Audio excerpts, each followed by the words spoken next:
Imagine a cold autumn morning in the countryside. A horse stands quietly at the gate of a small pasture. Its coat glimmers like burnished copper in the first light of dawn. Slowly, an elderly man approaches with a wooden cane. His steps are careful, a little uneven, but the moment the horse lifts its head and whickers softly, something in his posture changes. His shoulders straighten. His pace quickens just a little. What draws a man in his 70s, who has lost friends, strength, sometimes even hope, to keep returning to a stable before sunrise, day after day? The answer lies in a bond older than memory, a bond between humans and horses that continues to heal hearts long after youth has faded. In this journey we call life, the later years can bring unexpected loneliness. Children grow and leave, friends move or pass on, the body slows, and familiar routines begin to shrink. Many elders speak of a kind of silence that grows heavier with time, a silence not of peace, but of being unseen. Yet, somewhere beyond the fences and paddocks, there are animals that have walked beside us for millennia. Horses, not just beasts of burden, but companions of history, carriers of dreams, and, for some, healers of the human spirit. This film, The Healing Power of Horses for the Elderly, is not a lecture, not a set of instructions. It is a collection of stories, real stories, woven together with the wisdom of history and the findings of modern science. It is about the quiet moments when a horse lowers its great head to meet the hands of an aging rider. About the way a gentle nudge from a muzzle can coax out a smile that had been lost for years, and about how the rhythm of hooves can steady the rhythm of a weary heart. To understand why this bond is so powerful for older adults, we have to go back, far back. Before we ever had machines or highways, we traveled with horses. They carried us across continents, pulled our plows, brought medicine and messages to the sick and isolated. And though today many of us live in cities and no longer need horses to survive, the memory of that partnership seems to live in us still. When a senior reaches out to stroke a horse's neck, it is as if the body remembers trust, remembers purpose. Margaret was 82 when she met Jasper. She had recently lost her husband of 60 years and had withdrawn into a small apartment in the city. Her daughter brought her to a community equine-assisted therapy program, almost against her will. The first time she entered the stable, she stood stiffly near the doorway, her hands gripping her handbag. Jasper, an aging but gentle bay gelding, walked slowly toward her, lowered his head, and simply waited. Margaret reached out one trembling hand and touched his forehead. Later she would say, "In that moment I felt that I wasn't alone.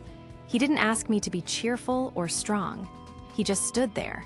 Within weeks, she was brushing Jasper's coat, humming to him softly, telling him stories from her youth.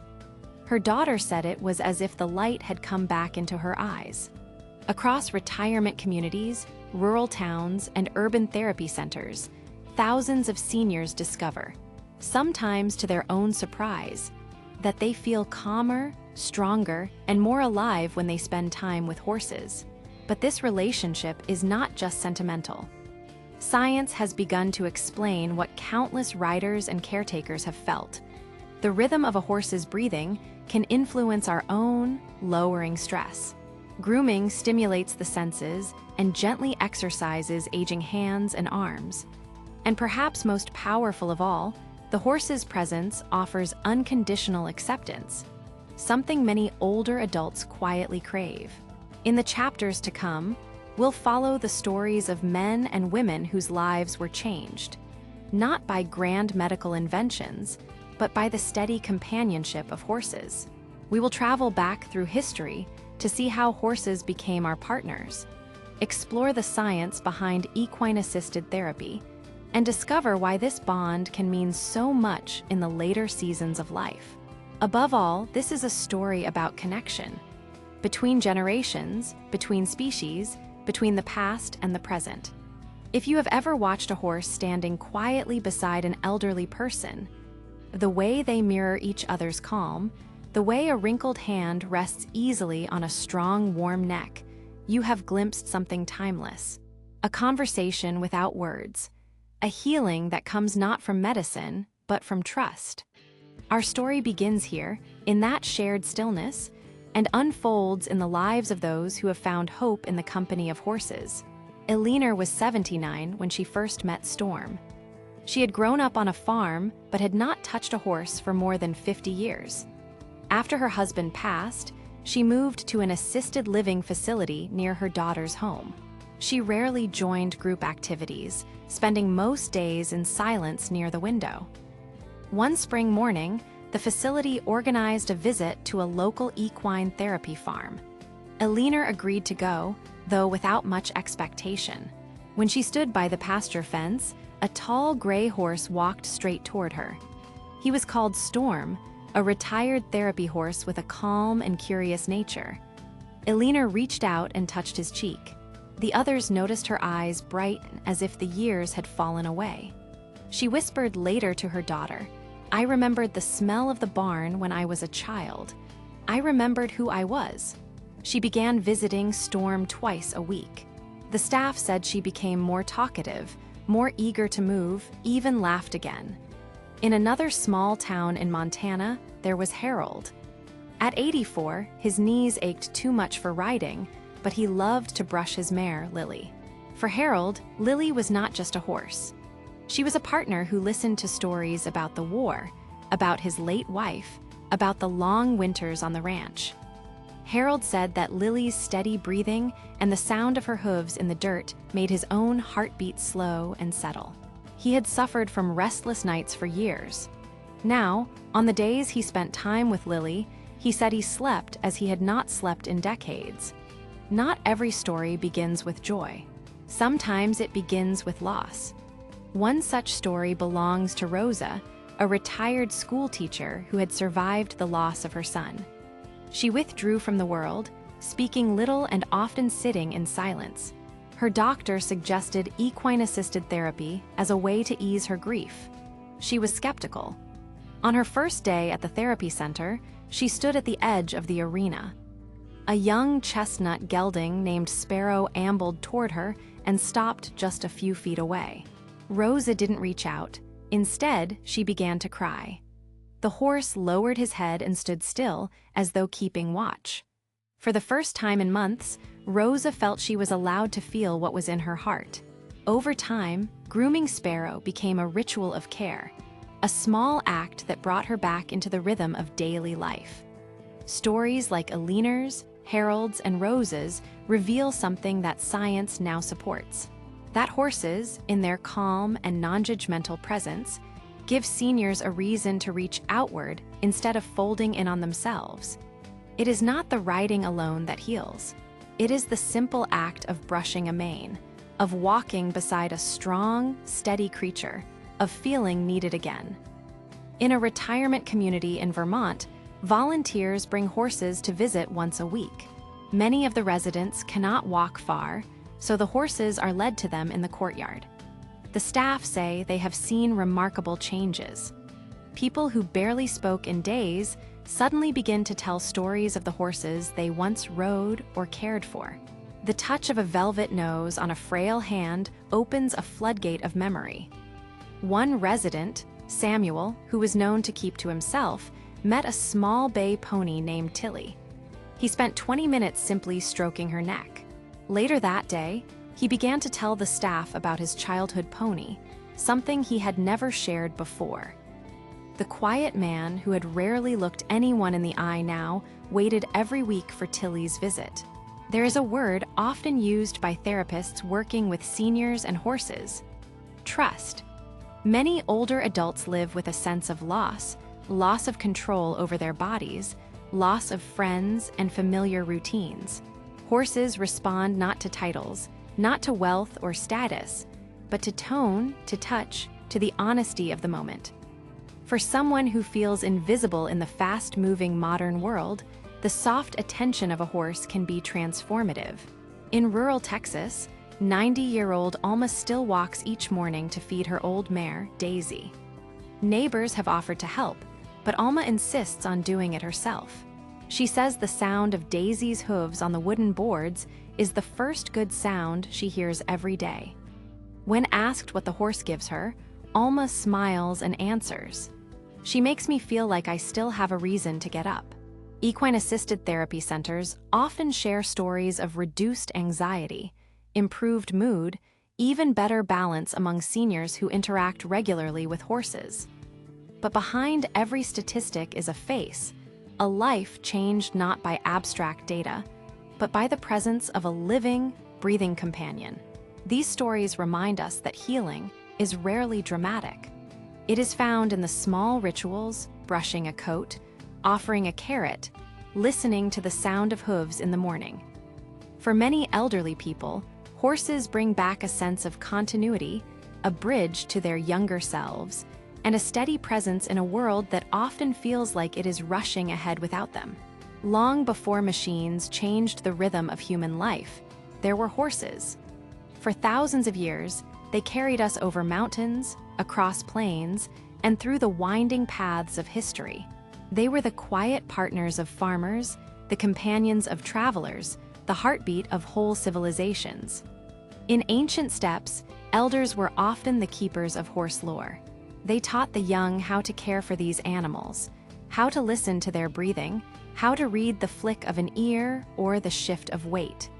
For many older people, the horse was not just a tool but a friend, a fellow creature that helped them endure harsh seasons and long migrations.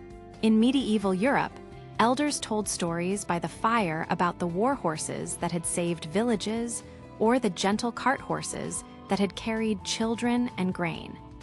These stories were more than tales of labor. They were about trust and survival. The horse was the silent witness to births and funerals, to harvests and homecomings.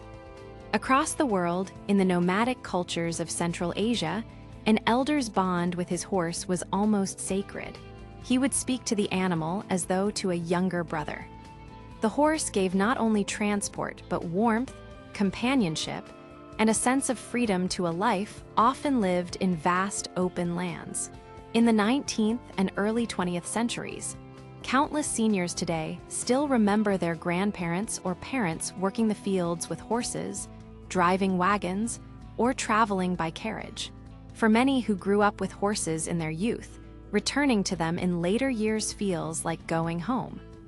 It recalls the scent of hay in the early morning, the soft creak of harness leather, the feel of a warm muzzle against a winter-chilled hand. This long, shared history matters. The connection between elderly people and horses is not something new. It is a thread that has run quietly through human life for millennia.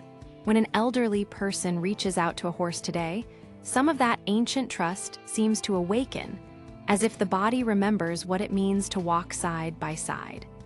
Culturally, the horse has often symbolized freedom and strength, but for elders it has also symbolized steadiness and continuity. In small rural communities around the world, the older generation were often the keepers of the horses, the ones who knew when a mare was ready to foal, who could mend a saddle, who could read the signs of illness before anyone else. For them, a horse was more than property, it was a partner. Today, even in an age of cars and screens, that cultural memory still stirs in seniors who find themselves in the presence of a horse. For someone who once rode bareback across a field as a child, or who grew up hearing stories of cavalry horses or farm teams, the sight of a horse can feel like meeting an old friend. This historical bond helps explain why equine-assisted programs often resonate so deeply with older adults. The presence of a horse touches something familiar, even for those who have spent decades away from barns and stables. It offers a link to a time when life moved with the seasons, when the strength of a horse could mean the survival of a family, and when partnership between human and animal was close and tangible.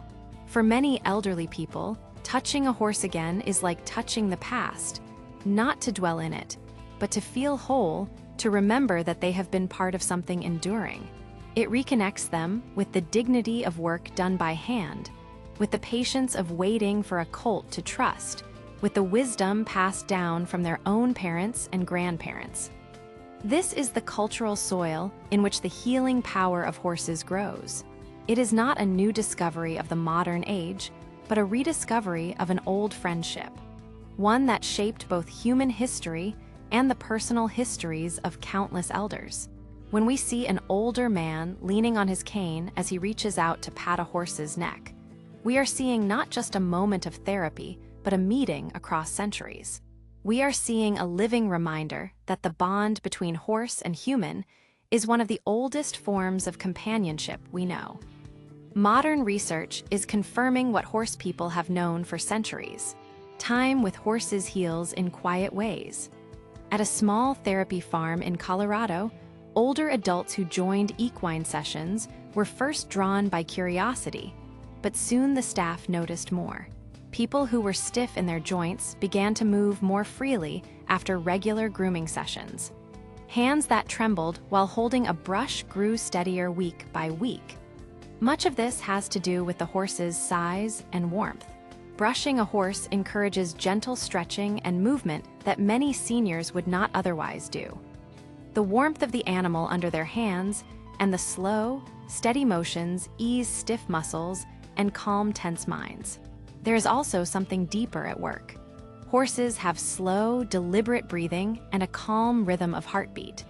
When a person stands close to them, stroking a neck or simply resting a hand on the coat, the human breathing often slows to match. Blood pressure drops. Anxiety softens. Equine-assisted therapy studies show that seniors often report better sleep, lower stress, and even improved balance after weeks of regular sessions. But numbers do not tell the whole story. A widower who once spent his days in silence begins to greet his therapy horse by name. A retired nurse finds herself laughing again while leading a patient, gentle mare. What truly helps is the sense of connection, the feeling of being seen and accepted by a creature that asks for nothing but presence. For many in their later years, that bond offers a reason to step outside, to move, to care for another life. The healing power of horses lies not in miracle cures, but in this steady, living companionship, a gift science is learning to measure, but the heart has always understood. Thomas had lived most of his life as a ranch hand. When he turned 91, he moved in with his daughter in a quiet suburban home far from the open fields he once rode across. He rarely spoke about the old days, but when his daughter took him to a nearby stable one crisp afternoon, something changed. There was a chestnut mare standing by the fence. Thomas shuffled closer, lifted a hand, and the mare lowered her head into his palm as if they had known each other all their lives. He whispered something no one else could hear and smiled, a rare, unguarded smile. For the rest of his days, he visited that stable every week. The visits didn't erase the aches of age or the losses he had endured, but they restored something harder to describe, a sense of belonging. Moments like this remind us that the bond between humans and horses is not merely about riding or work. It is about recognition, one living being acknowledging another. In a world that often moves too fast for its elders, the presence of a horse offers a patient rhythm, an invitation to slow down and simply be. Horses do not ask about the past or judge the present. They meet a person as they are in that moment, whether frail or strong, grieving or hopeful. For many seniors, that simple acceptance opens the door to healing. The wisdom we find in these stories is as old as the partnership itself. That care and gentleness are forms of strength, and that connection, even across species, can give life meaning at every age. As the sun sets over a quiet pasture and an older hand reaches out to stroke a horse's neck, we see a truth that has endured for thousands of years. Healing often comes not from words or medicines, but from shared presence, steady and kind. If these stories moved you, if you believe in the healing bond between people and horses, we invite you to join us. Subscribe to Horse Sense and help us reach 10,000 subscribers. Together, we can share more stories of hope, wisdom, and the quiet power of horses to touch human lives.